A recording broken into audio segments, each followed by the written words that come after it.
ose më saktë, temi, nëse Kolegjoja le temi shkon drejt shkarkimit të Irena Gjokës, çfarë ndodh me proceset që ajo ka gjykuar apo gjykon? Okej, ato që po gjykon, kuptohet, do t'i lë për gjys, do zëvendësohet, po çfarë ndodh me proceset cilat ajo ka përfunduar?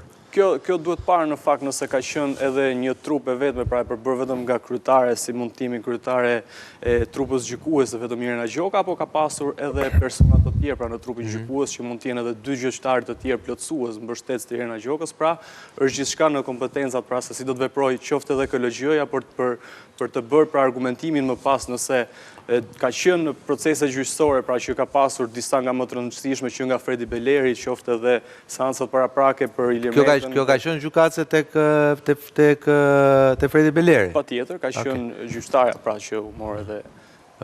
Tani merr pak sens gjoja. Fredi Beleri. Pra kjo është, pra Irena Gjoka është gjykatëse që ka dënuar Fredi Beleri? Në fakt edhe periudha që kanë dalë edhe akuzat ndaj Irena Gjokës përkon edhe me pjesën e dënimit të Fredi Belerit, pra gjykimit në procesin e tij, dhe përkon edhe pjesa që kanë dalë të akuzat, pasi Irena Gjoka aty ka qenë, dhe më parë nuk ka pasur të paktën nga ato që janë bërë publike një gjetje të tillë. Pra akuzat ndaj saj dolën fillimisht ose me njëherë pasi ajo temi mori shurtim apo gjykoi Fredi Beleri. Ajo ka qenë periudha që ka pasur edhe anëdhëmime, pra edhe sulme që nga ana e politikës, dhe më pas dolën edhe pjesëtarë të tjerë që kanë qenë në proces gjyqësor dhe ka qenë Irena Gjoka, pra edhe gjykatëse këtyre, qoftë me Sali Berishën apo edhe me Ilir Metën, persona të tjerë që kanë pasur. Pra kjo është periudha ku ka filluar edhe... Okej, do flasim për këtë. Megjithatë ta marrim me radhë Karançja, 2 gjëra.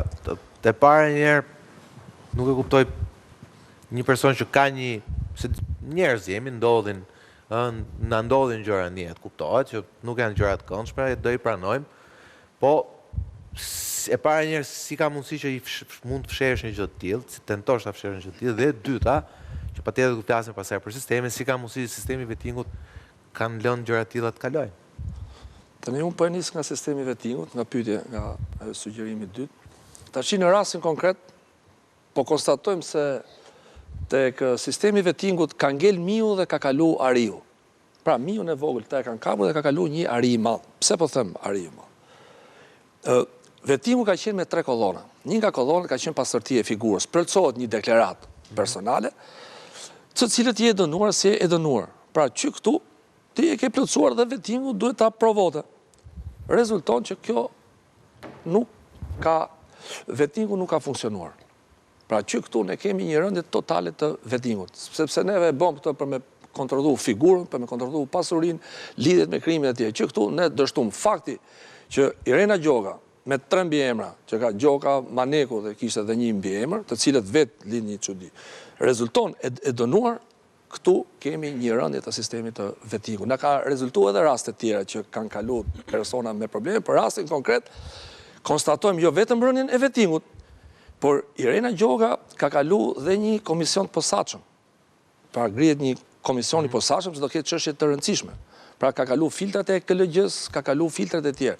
Pra këtu, domethënë, neve duhet rrim qëndrojmë dosja që ka kalu vettingun Irena Gjoka duhet filloj hetimi penal, duhet verifikohet. Sot poliçifsha Myslim Morizi ka bërë një deklaratë që mendoj që do të nisi një hetim, është një antare vettingut Valbona Sanxhaktari, e cila dyshohet që ka kaluar atë Irena Gjokën. Tani dalim tek personi.